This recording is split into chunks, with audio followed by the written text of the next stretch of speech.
Yo, yo, yo. This is E. I'm on live right now. I'm on live on YouTube. 1 minute.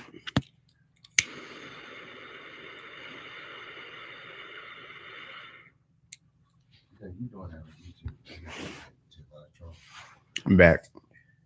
So, I'm on YouTube because I was thinking of some things, and I normally like write notes and save them and follow up later or whatnot. But in this case, um, I wanted to come to live or whatever. Like I have a MacBook Pro, and on here we have photo booth, and sometimes when I'm trying to record a video, my videos don't get saved, and I lose some really good stuff. So I just thought I'll come on live and record and see what I can come up with, and also take less of a chance at losing my product. So I had thought, like in the past, of stars, like stellar objects, and these are mostly in the form of stars. So you have brown dwarf stars, and this is where the focus will be in this video as I gravitate towards brown dwarf stars as stellar objects and celestial beings that are closer to home, closer to earthbound beings. So, with that in mind, I thought it was really interesting to find out, excuse me, that brown dwarf stars are actually larger than that of Jupiter. When in actuality, if you were to look it up, it says that Jupiter is pretty big. Is bigger than Earth, allegedly. So if I'm looking up Jupiter on Google Chrome, it says Jupiter. Um, let's see. It is.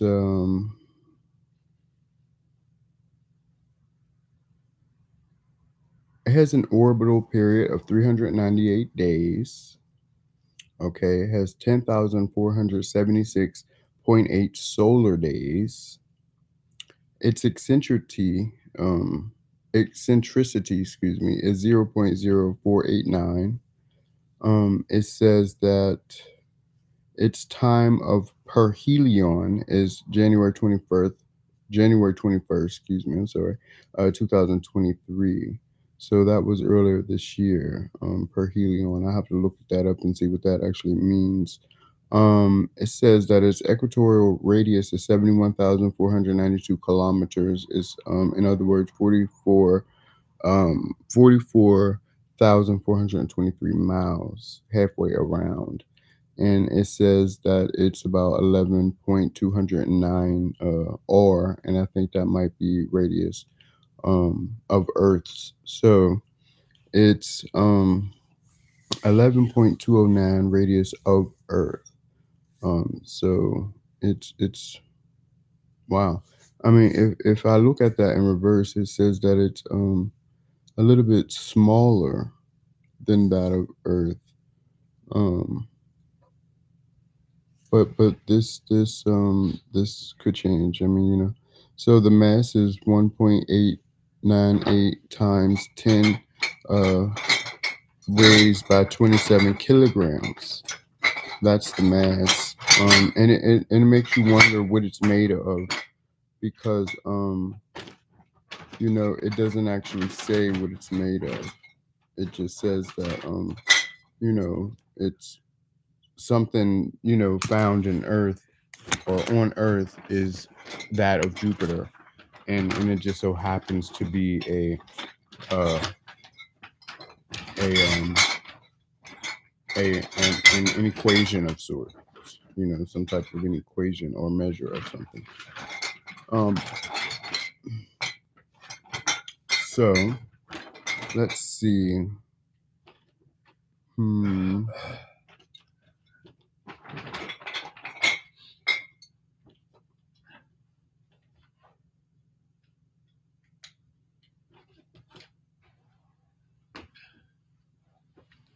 It says Researchers have made the case for an initial formation outside the molecular nitrogen into snowline, which is estimated at 20 minus 30 astronomical units. And it says from the sun. So this sounds like it'll be moving this far from the sun to observe molecular nitrogen in Jupiter, but I'll rather it not.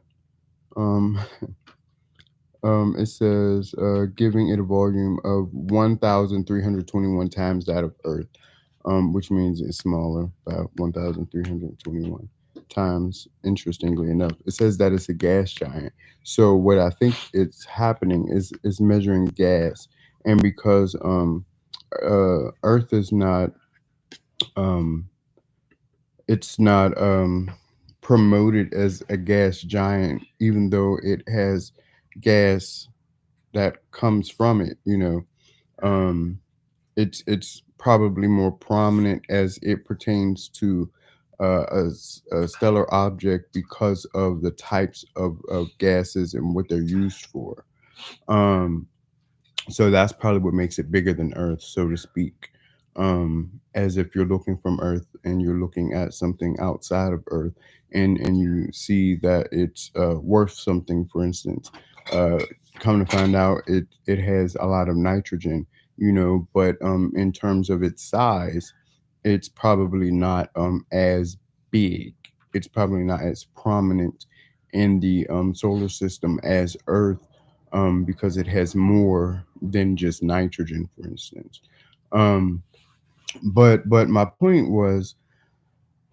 um, my point was really when I started thinking about brown dwarf stars. Okay, upon researching what brown dwarf stars are, I found that there's a distinction between them, and then there's white dwarf stars, and then there are like yellow dwarf stars. There's also red dwarf stars.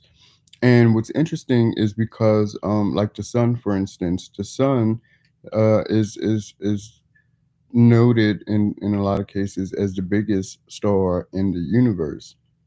Okay, it's sometimes depicted as the biggest star in the universe that's seen as observed from the center of the universe, and sometimes outside of the center of the universe, which means there are other stars or celestial beings that are observed as in or as being in the center of the universe, and sometimes outside of the universe. That alone tells me that these stellar objects are known to travel to and from the sun, and some and to also some observable points in space, that gives people, researchers, scientists, or theorists, excuse me, an observable perspection that is carried to and from them from where they are, where the Earth is, and other stars alike.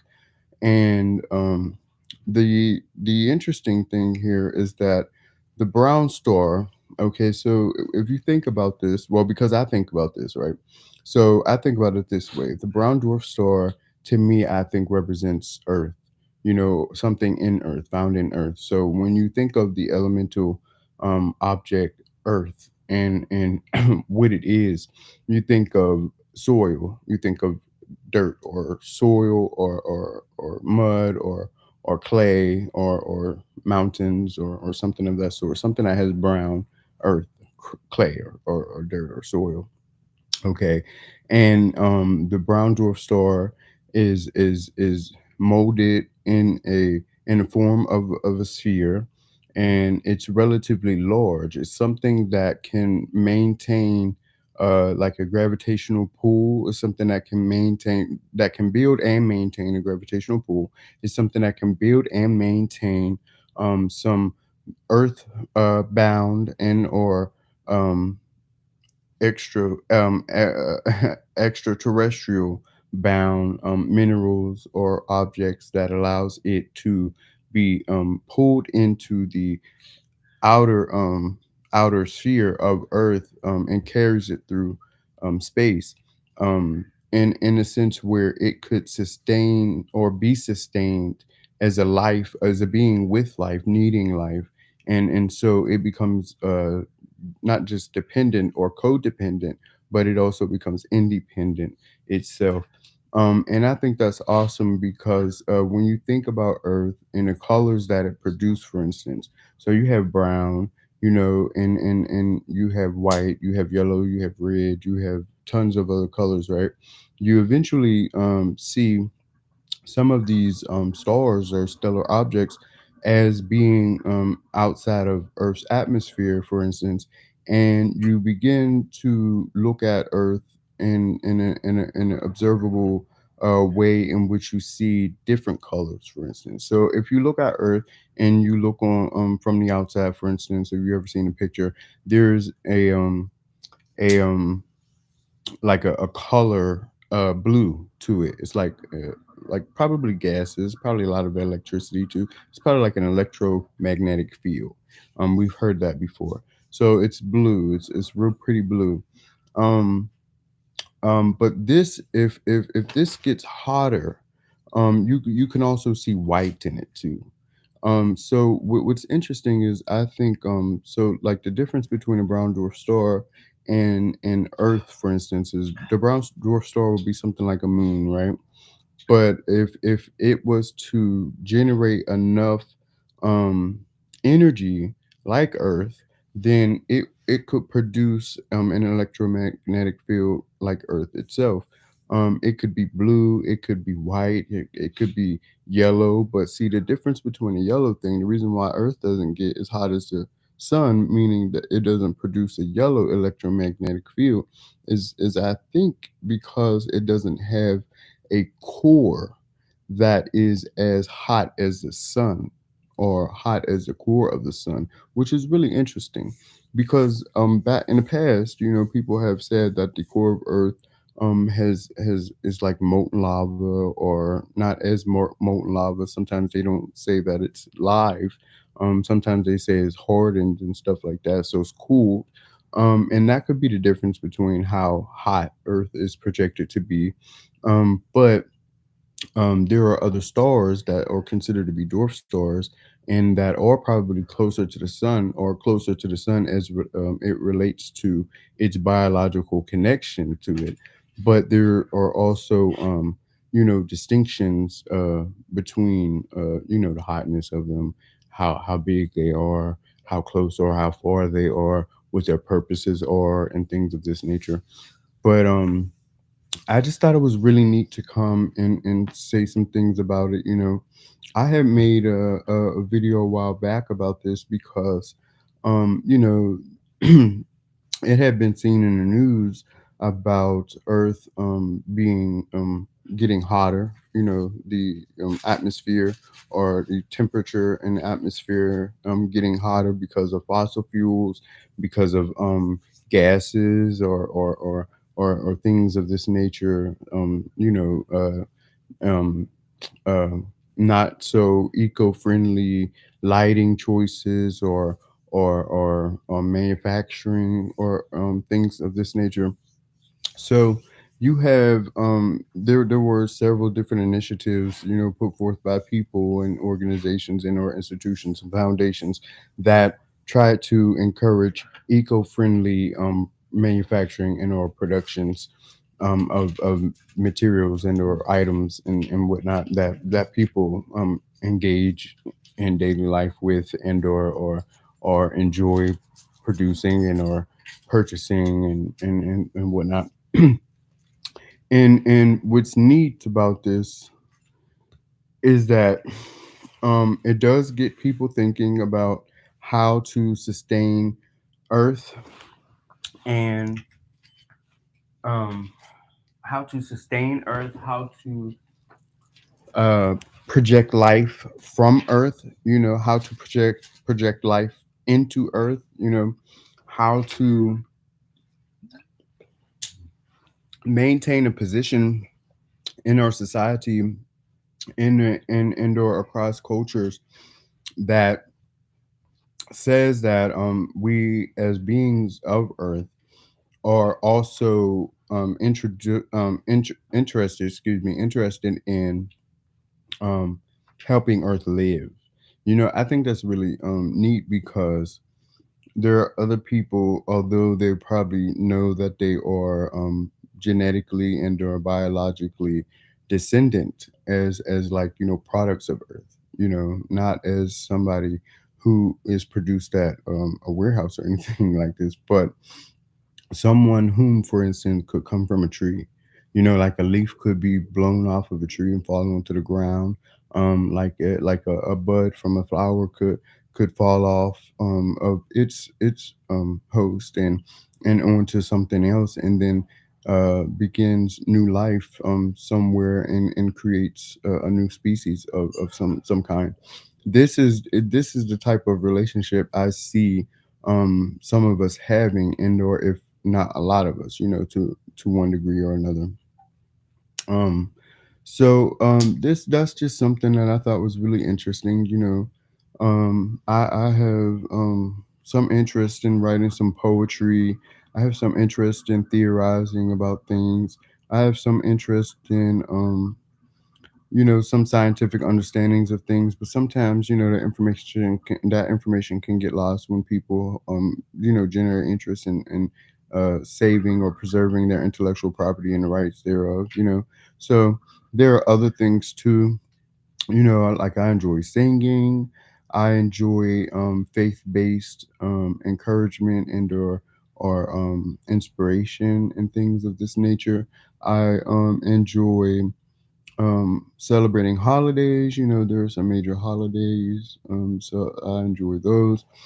Christmas is one of my favorite holidays of the year because my birthday is 4 days before. So I'm considered to be something like a Christmas baby, being born in the same week of Christmas. With Christmas being the day in which the birth of Christ is celebrated. So uh, blessed be his name, and happy birthday to you. It's November 28th. My birthday is coming up. And just the other day it was so interesting. I was a little nervous or whatnot. And I always get nervous around the middle of the year and stuff like this because in the middle to late end of the year, because I begin to think that I'll have trouble making it to my birthday. And what's so interesting is because I think it's due to the fact that my birthday comes about twice a day. So my birthday being 12/21 happens 2 times a day. This is how I see it. 12/21 noon comes, then you have 12/21 midnight that comes. So that's 2 times of the day, early in the day and late in the evening. That I don't necessarily celebrate my birthday as being every day, but I sometimes I become aware of the time, and I think of my birthday, so I begin to project it, and I probably do partake in some type of orbital association and or production of sorts that generates energy to and from me, like to Earth and from me, from the point in space in which I'm in, and or back to my birthday, as an origin point and a go-to in some cases. So I spent about 18 minutes and 30 seconds on live on YouTube talking about some things, and as I get used to recording videos and whatnot, I'll have more things to speak about and stuff like that. So thank you guys for checking me out. Thank you guys for taking the time to listen to me, watch me. Thanks for taking some time out to listen to some of the things that I had to say. Thank you guys for being good. Thank you guys for being cool. Thank you guys for being people. Thank you guys for being alive. Thank you guys for being lovely. God bless you all, and may you all continue to have a beautiful day or a week, a month, a year. However long you guys see the need to be good for. So thanks again, and I'll see you guys another time. Bye.